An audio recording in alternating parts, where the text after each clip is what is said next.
So we appreciate you taking time today because this is going to be really interesting and you're going to be glad you were here. Yeah, I'm building you up. No, I'm Jen Vanette. I'm your outreach coordinator. Just a few announcements. I think most of you are familiar faces, but just a reminder that there are treats and coffee on the back. If you need a restroom, there is one just out that back door there. And heads up on calendar things. This weekend, we have hands-on history, which will be historic farm equipment, and that's a drop-in session from 10:30 to 12:30. Sorry, Christy. Which is really fun for all ages, especially great for kids. So if you have any kiddos in your life, it's a great day to drop by. Next week, we have History After Hours, which is kind of like Lunch and Learn, but in the evening hours for those who need that. And we have Jeff Summer, our archaeologist, and he's going to talk about some of his finds related to the Tittabawassee Boom Company. So that's April 20th at 5:30. And then our next Lunch and Learn, because remember every second and fourth Tuesday. So April 25th, Larry Pruder will get us in the mood for summer, talking about Tamath Fair. So all those things should be really interesting. I hope you can join us. And also our American Farmer Traveling Exhibit is now open in Centennial Hall. So if you haven't checked that out, it's really amazing. And then next week, we'll have a companion local exhibit opening on Centennial Farms in Saginaw County. And really, we're going to have an entire year of agriculture, starting with this American Farm exhibit. So I hope you'll continue to come back as we roll out more programming and exhibits related to the impact of agriculture on our community, because we all know it's a big impact. All right, so on with today. Really happy to have Scott Furtaw joining us. He is on the board at the Michigan Heroes Museum, and I believe you serve as treasurer right now, and you've served as space consultant. That is correct. All right.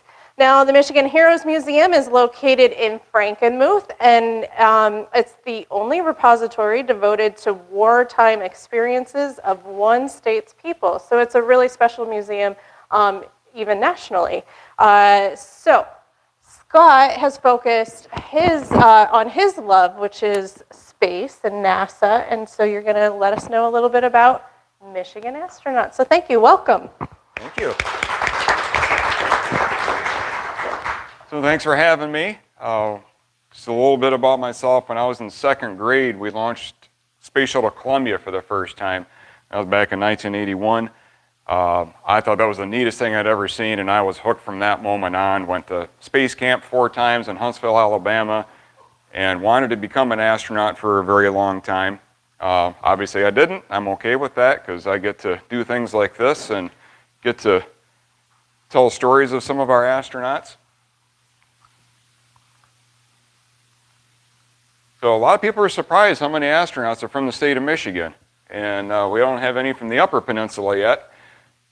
But this is the astronauts from the state of Michigan, and we'll be telling the stories of a few of them. None from Saginaw yet. Brewster Shaw from Cass City and Dominic Monagle from Flint would be probably the closest to Saginaw. So of the 17 astronauts from Michigan, I'm going to tell a story of about 5 of them. And this was the first one from the state of Michigan. This is the flight suit of Jim McDivitt. He was from Jackson. As was typical, especially back then with the astronauts, he graduated #1 in his class from the University of Michigan. He was a combat pilot in the Korean War. That was also common of astronauts back then. He was selected in 1962 in the second group of astronauts. So the original astronauts were called the Original 7 or the Mercury 7, and they called his group the Next 9. And he flew twice. In 1965, he commanded Gemini 4, and in 1968, he commanded Apollo 9. So that's the launch of Gemini 4. The Gemini spacecraft is this black cone at the very top, and it's really hard to get a grasp on how big or small that is, but the astronauts described it as about the size of the front seat of a Volkswagen Beetle. So barely big enough for 2 people. Jim McDivitt and Ed White spent 4 days inside the Gemini. Fortunately, that was not longer than 4 days because one of the later flights, they stayed up for 2 weeks, crammed inside that little thing. And the big deal with the Gemini program was that we had to learn all the things we needed to learn how to do in order to go to the moon. And there was a lot we didn't know. We didn't know if we could work outside a spacecraft. We didn't know if we could survive for several days in space. So his mission was the first American spacewalk, and that's Ed White. It was his pilot floating outside his hatch, and Jim, the commander, got to be the photographer. So he spent about 25 minutes outside and came back in to just prove that we could do that. In 1969, he commanded Apollo 9, and this was the second time that we put a crew on the Saturn V rocket. And this is the rocket that took us all the way to the moon. Now that rocket is 363 feet tall, so it's taller than a football field. The 3 astronauts are in a white cone right above my finger, but below the escape tower. So that's where the command module was, where the 3 astronauts hung out. And the purpose of this mission was to test the lunar lander. So we had Apollo 8, that was the first to go around the moon. Apollo 9 tested the lunar module. Apollo 10 was a full dress rehearsal, putting all that together, and 11 was a landing with Neil Armstrong and Buzz Aldrin. So Neil and Buzz were very happy with the outcome of this mission because they got to, Jim McDivitt got to climb inside the lunar lander and prove that it worked. They flew it around in Earth orbit. And they named their lunar lander Spider. This was the first time where there were 2 different spaceships in orbit at the same time. We had the command module and the lunar module, and the ground controllers in Houston needed a way to differentiate the two, so they let the astronauts pick names. And the Apollo 9 astronauts named their command module Gumdrop because they thought it was shaped like a gumdrop, and the lunar module Spider. And the Apollo 10 got a little more on the humorous side. They named their command module and lunar module Charlie Brown and Snoopy. And Apollo 11 got a little more serious with Columbia and Eagle. This is my favorite astronaut. This is Jack Lousma from Grand Rapids, Michigan, and he's my favorite because he was the first astronaut I wrote to when I was a kid, because back then he was still an astronaut. He sent back an autographed photo and a bunch of other photographs and brochures for me to read, and I've met him a few times, and this guy's just a class act, just one of the neatest people I've ever met. He also attended the University of Michigan. He originally was a business major and thought those textbooks were a little on the thick side, so he changed to engineering, and he didn't understand at the time that, maybe it'd take you, an hour to get through 30 pages of a business textbook, but it might take you an hour to get through 2 pages of an engineering textbook. So the size comparison didn't really work out, but he was happy being an aeronautical engineering major. One day when he was on campus, the Marine recruiter came on campus, and he went to talk to them, and they were trying to convince him to become a Marine, and he says, yeah, but I'd really like to learn how to fly airplanes, and Marines don't have airplanes. And they said, oh, yeah, we do. Oh, okay. So he got interested and signed up to join the Marine Corps, so he became a Marine aviator after he graduated from U of M.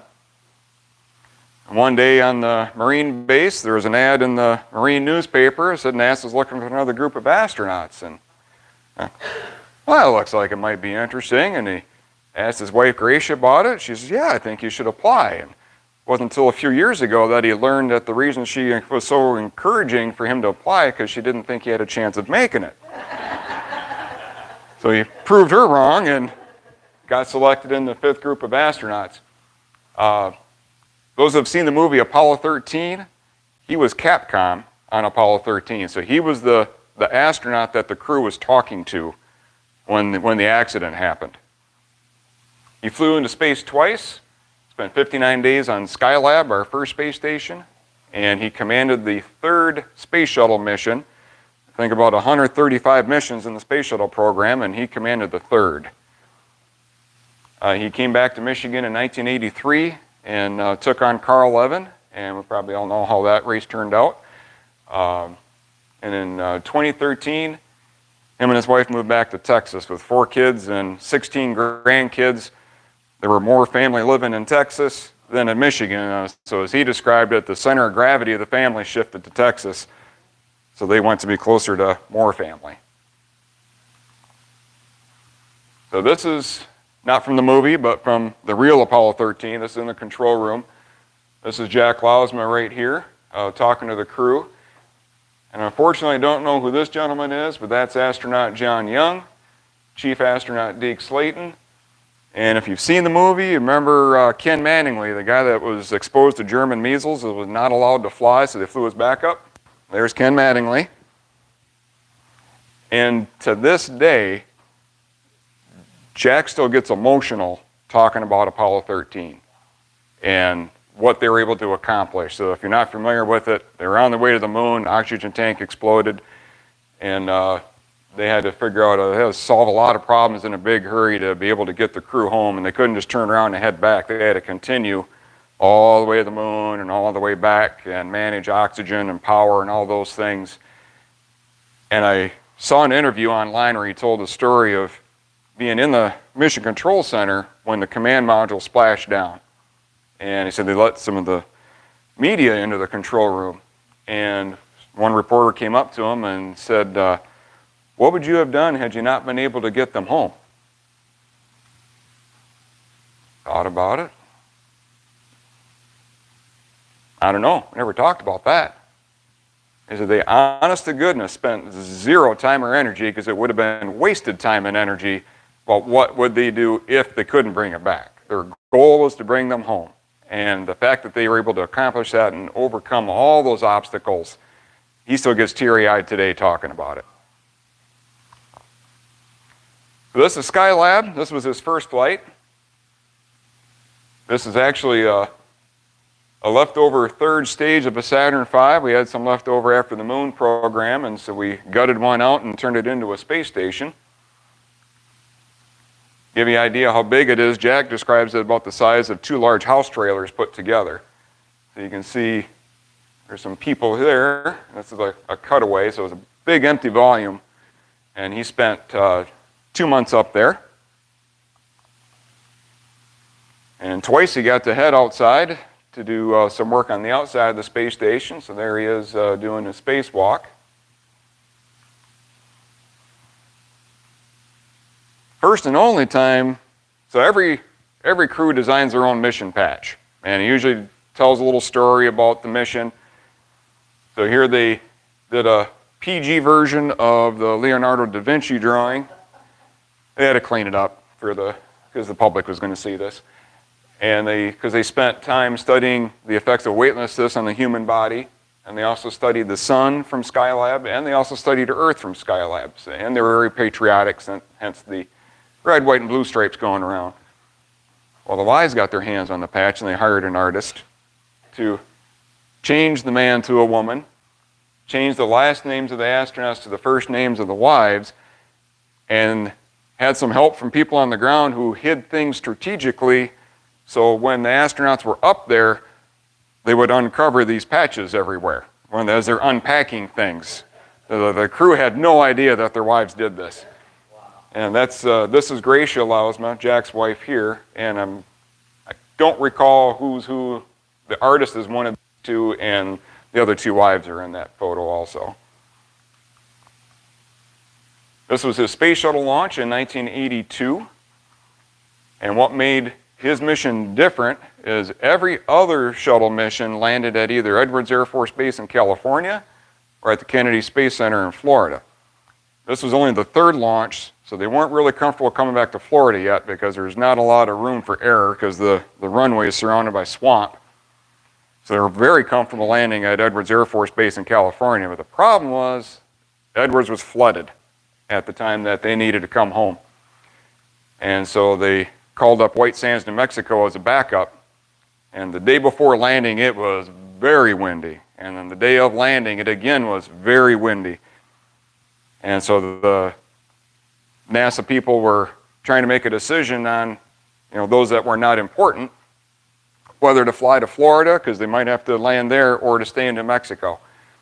So they went to Jack's wife, Gracia, and they said, hey, we're going to be leaving soon to go to Florida because we think that's where we're going to end up landing tomorrow, and you're going to come with us. She says, well, let me think about it. So she went to a local gardener, and she says, what do you think? And he says, ma'am, I've lived here all my life, and never have I seen it this windy 3 days in a row. She says, okay. So she went to the NASA people. They said, you coming with us? She says, no, I think I'm going to stay here. Like, really? It's going to be windy again tomorrow. It's like, I think I'll be all right. So she stuck around. She got to watch her husband land in New Mexico. And to hear Jack Lausman tell the story, he ends it with, the moral of the story is, always trust the local gardener. This is Brewster Shaw from Cass City. He was in the news a lot in the 1980s. He's from Cass City, and they're rather proud of the fact that they have an astronaut from their hometown. He had attended the University of Wisconsin, joined the Air Force, and he was in the 8th group of astronauts in 1978. He flew 3 space shuttle missions. He flew Columbia in 1983, and he commanded Atlantis in 1985, and then commanded Columbia in 1989.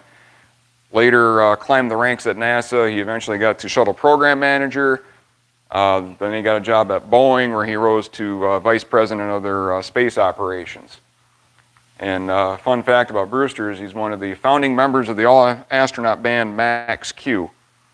I'm wondering, what's Max Q? Well, Max Q is what they call the point during launch where the vehicle experiences the maximum aerodynamic pressure that it's going to experience during launch. And it's kind of a relief when you get through that point. So when the astronauts formed their band, they picked the name Max Q because they said, well, just like a shuttle launch, we make more noise than music. This was during Brewster's first flight. He is floating here.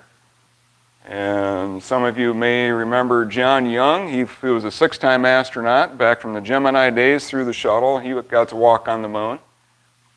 That's Owen Garriott. He flew with Jack Lausman back on the Skylab program. This was his second flight. This was Space Shuttle Atlantis, the second flight of Atlantis back in 1985. And here they all are all cramming into the flight deck to try to get into the same photo. This is Brewster right here. That's Jerry Ross. He actually flew 7 times into space on the space shuttle. He and one other gentleman hold the record for the most space flights ever. This was his last mission. This was STS-28, again on Columbia. Don't know anything about this flight because it was a classified Department of Defense mission. What I like about this photo is it gives perspective on how large the space shuttle was, because here they are standing underneath the left wing of Columbia. And that's Brewster Shaw right here, and this is Muskegon native Dave Leesma. This was the first time 2 Michigan astronauts flew together. This was a few years ago. They had a reunion. The Max Q band. This is Brewster Shaw right there. And the way the band came about, so in 1986, we lost Space Shuttle Challenger. And a year later, we still didn't know when we were going to fly the space shuttle again. And the morale in the astronaut office was just at an all-time low. I mean, nobody knew when they were going to fly again. And it was very depressing. And some of the astronauts got together and said, we've got to do something just to boost morale at this place. So they decided to have an old-fashioned sock hop for the astronauts. And some of them could play some music, so they got together and thought they were doing a one-time thing. We'll do this band thing for this sock hop, and that'll be it. Well, the band continued. It was so popular, the band continued, and while the lineup has changed over the years, the band still exists today. It's still an all-astronaut band, and right now we've got 1 Michigan astronaut on that band again. That's Drew Feustel. He actually taught himself to play the guitar when he became an astronaut and learned there was this band. He's like, oh, I got to do that. So he taught himself to play the guitar just so he could join Max Q. Speaking of Drew, this is Drew Feustel from Lake Orion, Michigan. He was a car guy. Grew up working on cars, attended Oakland Community College before going on to Purdue and getting his PhD from Queen's University. He was picked back in 2000. So far, he has flown into space 3 times. I say so far because he is still an astronaut. He flew on STS-125, which was the last mission to the Hubble Space Telescope. So he was one of the last 2 people to touch Hubble. And then in 2011, he flew on the last mission of Space Shuttle Endeavour. And can't believe it's been 5 years already. 5 years ago, he spent 6.5 months on the International Space Station. About half of that, he served as station commander. So here's Drew at the end of the 50-foot robot arm. This is the Hubble Space Telescope in the cargo bay of the Space Shuttle. So they knew this was going to be the last time that we went to Hubble, so they did all kinds of things. They replaced the camera, all the gyroscopes, the batteries, including an instrument that was never intended to be replaced by astronauts in space wearing big, bulky gloves that involved removing 100 screws but not letting any of those screws float away, and they came up with a way to capture them all and let them replace this instrument. It was a very successful mission. This was the second mission on Endeavour. There's Drew here, and here's Traverse City native Greg Johnson upside down over here. And some of you might remember this mission got some coverage for different reasons, because this was shortly after Congresswoman Gabby Giffords was shot in the head. And that's her husband, Mark Kelly, now Senator Kelly from Arizona. So there was a period of a few weeks during training that Mark was not there during training. He was taking care of more important things. They had someone else stand in as commander while he sorted things out, and Gabby actually convinced him to get back to Houston and continue training because she wanted him to fly, so he rejoined the crew and they flew in 2011. That's a view of the International Space Station during that mission. This is Space Shuttle Endeavour here. This is, if you could bring this down to the ground, it would cover a football field. The space station is absolutely huge. And it was taken from a Soyuz, which is a ship like this one here. They had to relocate it from one docking port to another, so they came around and took some photos, and these are the only photographs that were ever taken where you can see the entire space station and the space shuttle docked to it at the same time.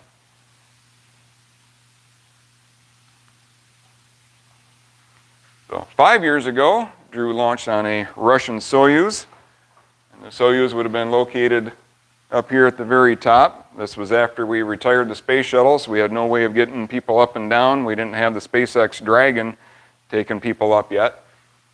So Drew spent 6.5 months up there, and he participated in some biology and biotechnology experiments, Earth and space science, human research, physical science, technology, and educational activities during his 6 months. So every 3 months they send a crew up and bring a crew back, meaning 3 people, and there's 6 people that live up there at all times. So this was his mission patch for his first expedition, called Expedition 55, and this is Expedition 56. And I point this one out because the crews designed their patch, and Drew's son actually designed this one.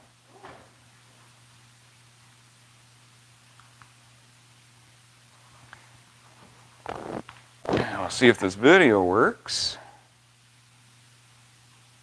How would you like to be the guy on the last servicing mission of Hubble to do the first thing on the mission, which is the most important thing, and then break the ball?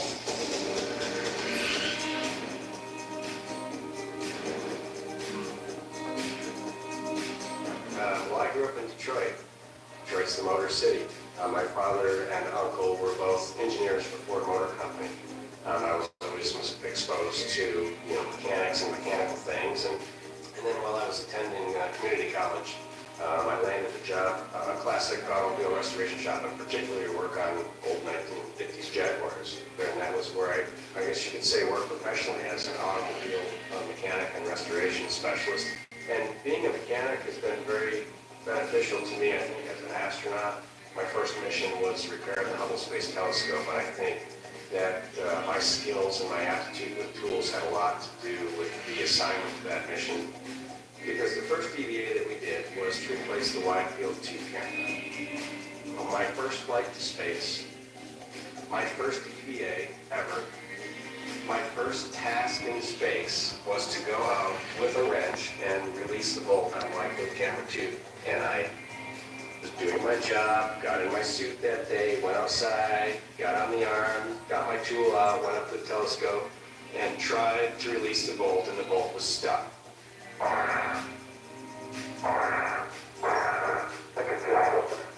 So eventually they said, okay, take the torque limiters off and just, release the bolt. There's really no way to control whether you're going to break it or not. And so that's what we did. I just put as much force into it as I could. Okay, here we go. I think I got it. It turned. It definitely turned. Yeah, it turned. Then luckily, it came loose instead of, breaking in the telescope. It actually came loose and we were able to retrieve it. I'm proud to be a mechanic. I'm proud to work with my hands. That skill set has been very valuable to me, and we know that from astronauts who have been to the space station before us that much of the work that we do in space is about keeping the systems operating, keeping the experiments operating, working outside with external repairs on EVA spacewalks. And all of those things that we do involve tools and working with tools and making repairs to equipments. I've just really been lucky in my career that I had that skill set that I brought with me into the office. I'm Drew Foystel, and I'm an astronaut. Follow your dreams.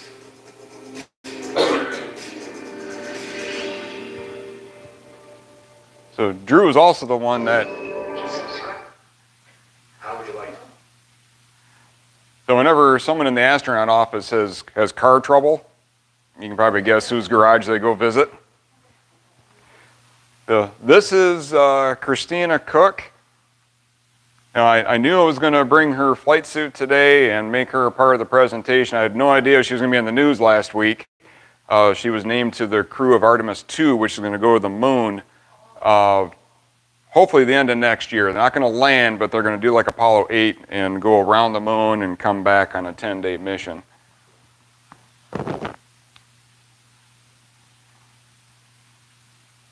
Hi, my name is Christina Cook, and I'm a NASA astronaut who was born in Grand Rapids, Michigan.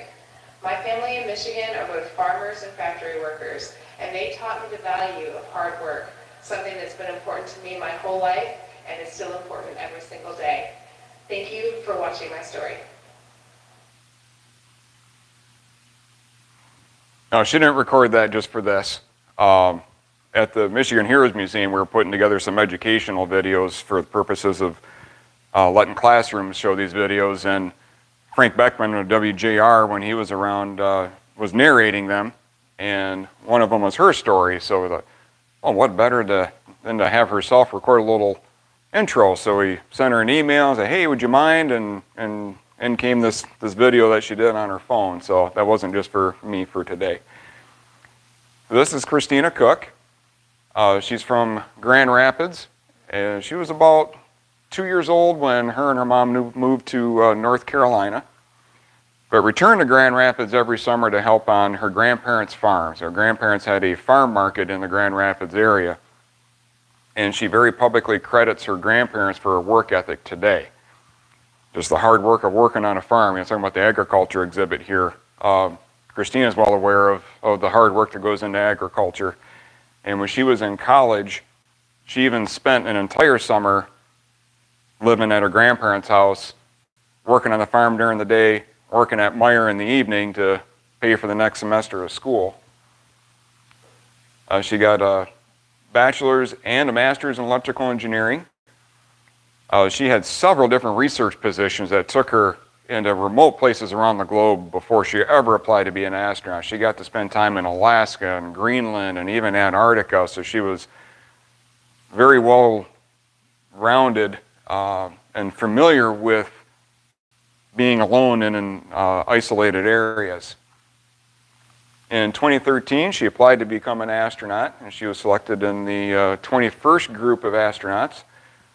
So to put it in perspective, there were 6,100 people that applied, and she was one of 8 that were chosen. While we've been flying female astronauts since 1983, she's the first from the state of Michigan.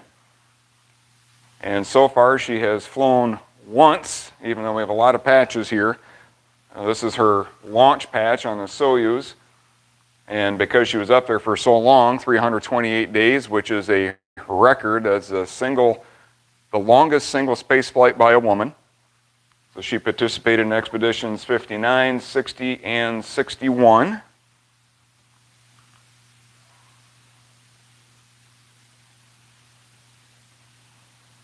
So when we were putting her display together at the Michigan Heroes Museum, we asked her, what would you like us to include? And these are some of the photos that she sent. And this is my favorite. It's not a flattering photo of her, but it tells her story. This is her and her grandpa working on the farm. And so we love showing that photo. I think it's neat. This was her in Alaska, looking up at the northern lights. This is when she was in Antarctica. This was after she was selected, and she was going on a T-38 flight. Astronauts flying T-38s frequently. And I'm pretty sure there's a smile under that mask. So she launched March 14th of 2019, launched on a Russian Soyuz. There she is right there. And spent 328 days off the planet. Little did she know that when she came back, after being isolated on the space station for almost a year, that we'd all be going into isolation because of COVID. So the joke was she didn't see her husband for almost a year, and then she couldn't get away from him. So she worked on experiments in biology, earth science, human research, physical science, plant growth, and technology development during her time up there.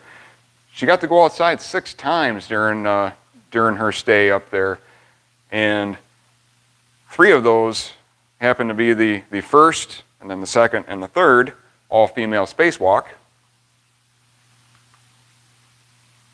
So these are some of the photos from her time up on the space station. Obviously that's her outside. And this is a humorous shot of her and her crew. There's 3 countries represented here. We got the United States, Russia, and there was one from Italy up there at the time. That's why they call it the International Space Station. And this is Christina upside down there. Here's another photo. Looks like they just got done with a meal. Some of them are still eating, and a couple have drink pouches in their hands. And you see these patches on the walls. When a space shuttle visited the space station, it was tradition the commander of the space shuttle mission would put their mission patch as a sticker on a wall somewhere. And it's really hard to see, but this one right here, Mike Bloomfield from Fenton, Michigan, placed that one there. And this was after one of her spacewalks.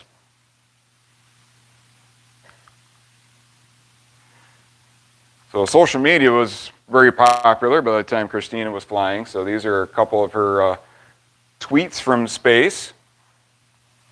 So they worked on a tissue on a chip experiment, which I had never heard of before. But they learned that tissues grow much more rapidly in space than on the ground. So they could, things that might take years to happen on the ground happen in a matter of weeks in space. So that's some of the health-related research that they do up there. But I found this one very interesting, knowing her relationship with her grandparents, who had both passed away. Well, her grandpa passed away before her flight, and her grandmother passed away while she was up there.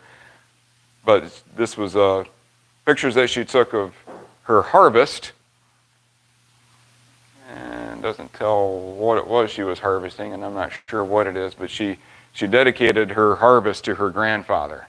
And so, again, showing her passion for her grandparents there. And whatever it was that they harvested, here they are enjoying the harvest.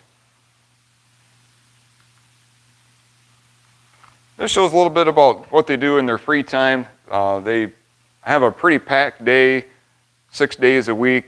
They usually get Sunday set aside as some free time, even though they usually don't take their full day of free time because they understand that it's our tax dollars that are putting them there, and they're going to make full use of our money, so they stay busy a lot of the time. But apparently she's an Eagles fan, because here she is wearing an Eagles shirt watching Philadelphia Eagles game. And they also will have movie night on the space station once a week, where they all get together and watch a movie. And sometimes it's before the movie is actually released here. I know they watch Star Wars a little before the rest of us did up on the station. This is their favorite hangout. This is the cupola. It's like a big bay window looking down.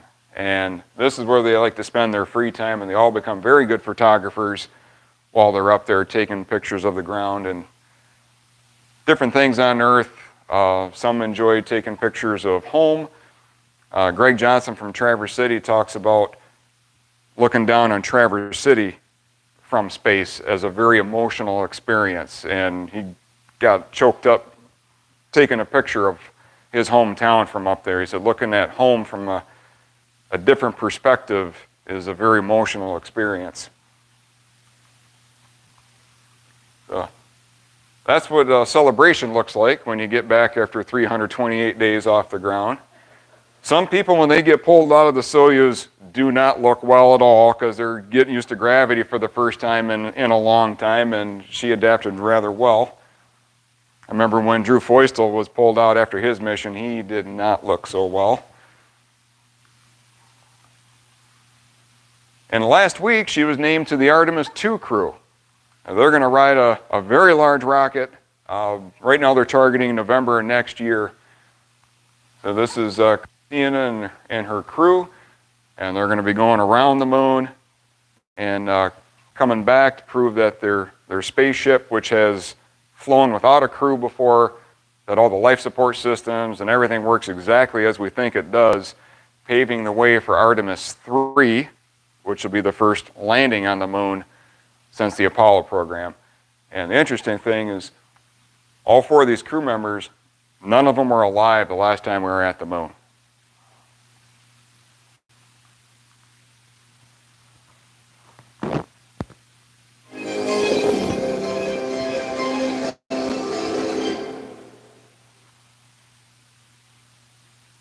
Today's spaceflight will be the very first for NASA's Christina Cook. We have to answer humanity's call to explore. We have to set ourselves as the leadership and proactively seeking out challenges and learning that when we focus on one thing and we focus on it together, we can achieve anything. I am someone who has loved exploration on the frontiers since I was little. I used to be inspired by the night sky, and throughout my career, it's been this balance between engineering for space science missions and doing science in really remote places all over the world. I loved things that made me feel small, things that made me ponder the size of the universe, my place in it, and everything that was out there to explore. And I put that stuff to work, making science gadgets for NASA space science missions and working really hard in that career, but also setting goals in hobbies that I had. I learned to rock climb, I learned to sail, finally learning surfing at this point in my life. And so I think working hard on all fronts to be a better person and to contribute the most to the world is really what's important to me. I really don't remember a time when I didn't want to be an astronaut. For me, I learned that if I was going to be an astronaut, it was because my passions turned me into someone that could contribute the most as someone contributing to human spaceflight.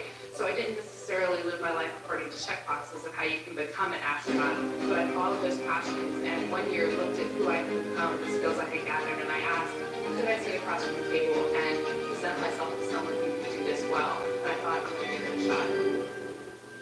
You know, there was a moment where it came to me that this was the most exquisite personal and professional moment of my life. A moment of career culmination where everything I had learned, personally, professionally, every skill I had been taught, every hero I had emulated, it was all coming together in this moment. And I realized that I wanted my work to tell every single person on Earth that they could have that moment too if they worked hard for it. And I wanted every single person on Earth to feel that same feeling.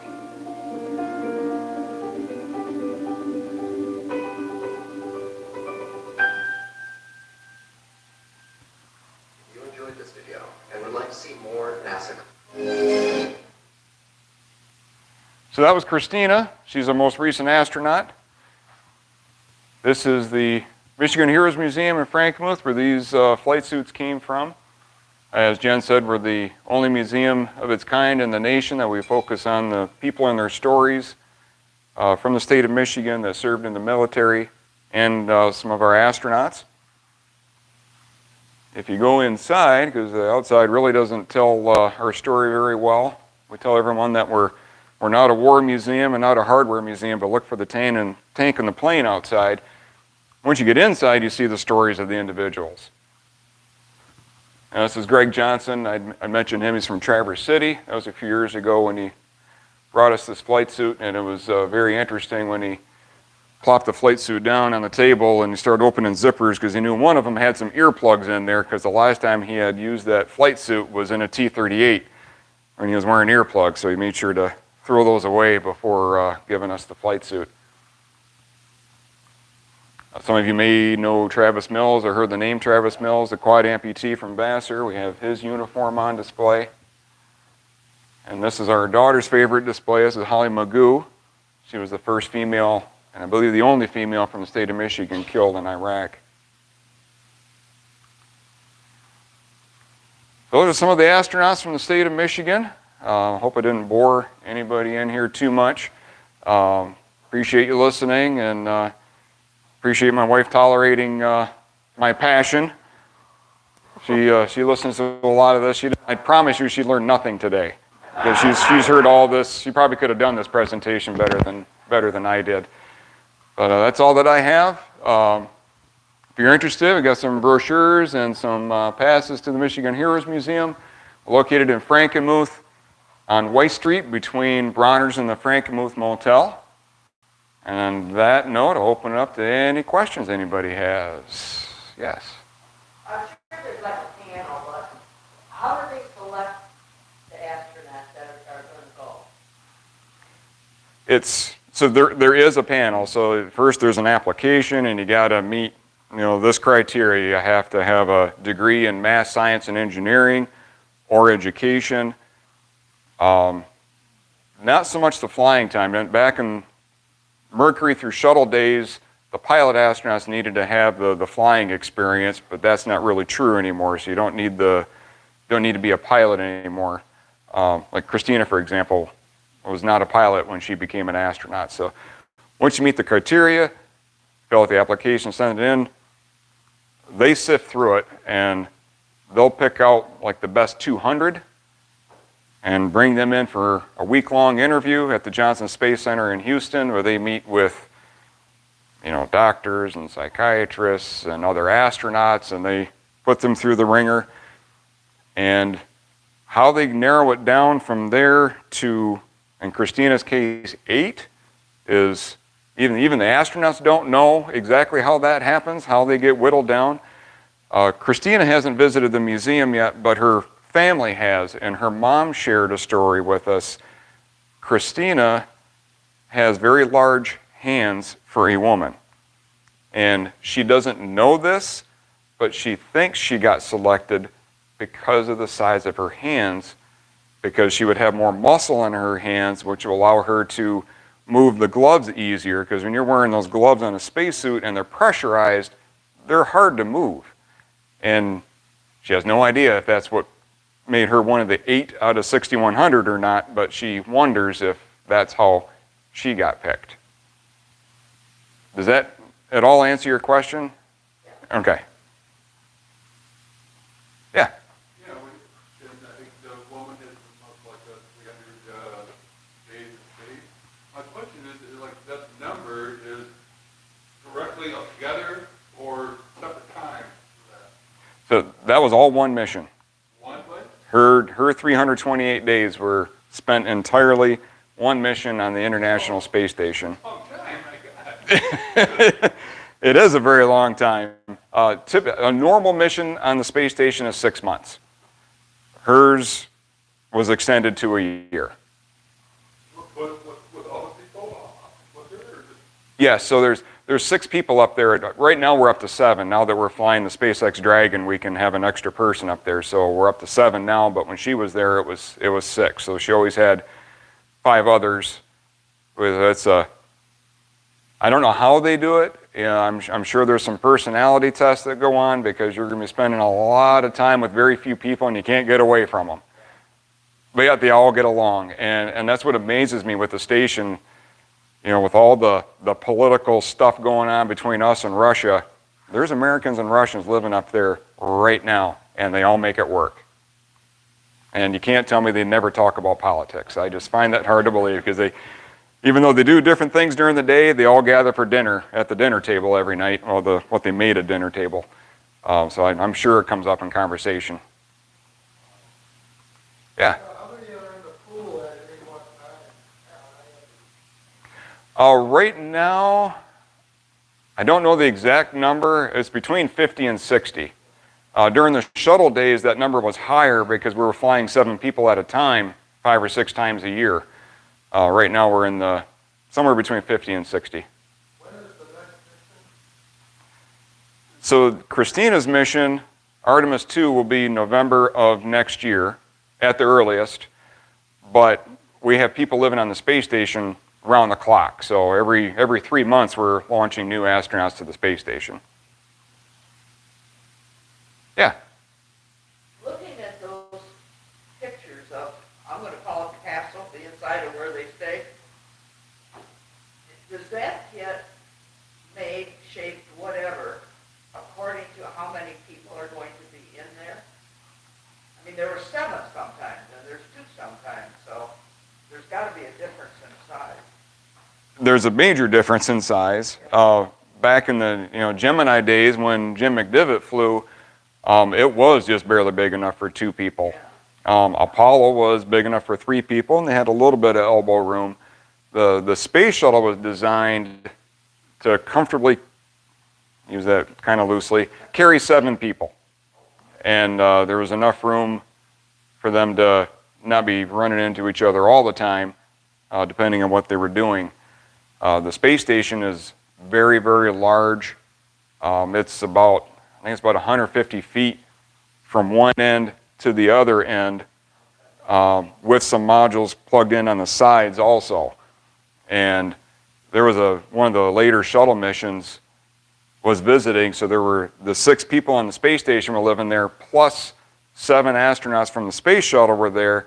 And there was one guy floating around with a camcorder, and he was commenting that you had a hard time finding everybody because there were so many places you could be doing work that you had to really look for people if you wanted to find everybody. So there's room to float around. They each have astronaut quarters up there. It's about the size of a large phone booth. That's where they sleep. They have a laptop in there so they can call home, make a telephone call from their laptop at any time. And once a week they get time to make video calls with their families from up there. So they got it a little bit easier than they did in the past before we had the technology to do those sorts of things. Another question. Yeah. If I remember right, and at my age, who knows if that works, when we first started going, there was a concern about the physical effects of people going into space, both there and once they got back. Now, that has been resolved or figured out, or because we've got so many going, she stayed so long. Right. So that's all figured out now?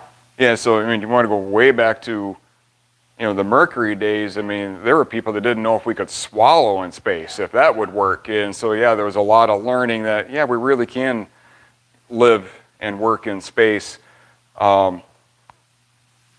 What they do on these space station missions, because they're up there for so long, there's exercise equipment up on the space station, and they exercise about 2 hours every day. They have some pretty neat exercise equipment, pretty neat for a guy that doesn't use any exercise equipment, but it's made for the weightless environment of space. Weights aren't going to work in space. So they have different ways of simulating weight using different pneumatic cylinders as much as they can. So when they come home, they're not totally whipped out. Jerry Leninger from East Point, Michigan, spent 4.5 months on the Mir space station in the 1990s. It was the Russian station that they were using at the time. And Christy and I saw him a little over a year after he came home from Mir. And at that point, he said he felt like he was about 90 to 95% of what he was before the flight. And this was a guy that run marathons, so he was already in shape before the mission, and he exercised every day when he was up there. So it Does take a toll. does. To watch these people try to walk when they got a person on each arm helping them when they first get out. It drains them. Yeah. How do any country actually deal with all things there? I mean, United States, Russia, maybe China. What other countries actually do that? So there's only 3 that launch people, and you named them. The United States, Russia, and China can do it now too. They have a space station up there right now. But there are other countries that participate. They just don't have their own way of launching people. So there's about 13 countries in Europe that made up the European Space Agency, and they built hardware for the space station. So in exchange, rather than us giving them money, we give them time. So we'll launch them, and like when Christina was up there, it was an astronaut from Italy. When Drew Foystel was up there, it was an astronaut from Germany. So they get time on the space station. Canada is also a participant. They made the robotic arm on the space shuttle, the space station, and they're going to do it for Artemis 2 eventually. So they have astronauts, and the Japanese Space Agency also has astronauts. They've also built hardware for us, so we fly Japanese astronauts to the space station also. So when they call it an international space station, it's not just United States and Russia. It's United States, Russia, Europe, Canada, and Japan. John? So, I know during the last presidential administration, they announced the formation of the Space Force, right? So are there actually people in that now, and so how big is that, and where's that centered, and what are they doing? So I don't know. I know it is real. It's just like the Marines are a department of the Navy, the Space Force is a department of the Air Force. Some of the what I'll call former Air Force bases and I'll call it Space Force bases. Vandenberg in California is one of them. There's actually a launch site there where we launched some rockets there. And there's one near Kennedy Space Center. It's been renamed Space Force. Unfortunately, I don't know exactly, other than running those bases, I don't know exactly what they do. And I know there's not a lot of them. And I don't even think any of the astronauts are from the Space Force or even transferred to the Space Force. I Yeah. have a question. Sure. But the word Shaw, Brewster Shaw? she said the Mexican? She said somebody Mexican. Yes. And also that name Shaw. I mean, that's his real name? I've never seen that name, Shaw, as a name.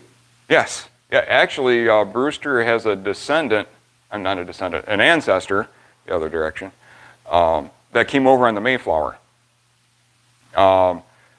Back in the 80s, I'll say before Challenger, they were a teacher on one. They were launching astronauts from, or people from other countries that may not be real career astronauts.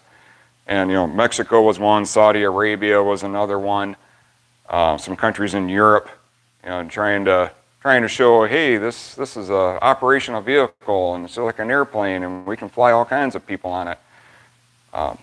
Before Challenger, that all ended after Challenger. We still flew astronauts from other countries, but they were trained astronauts. Yeah.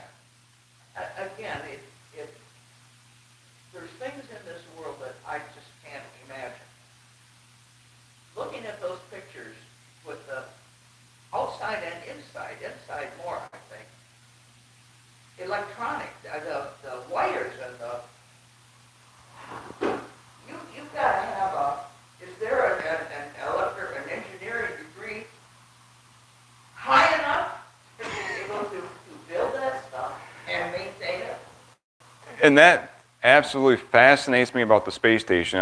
It took 30-some shuttle missions, about a dozen launches from Russia.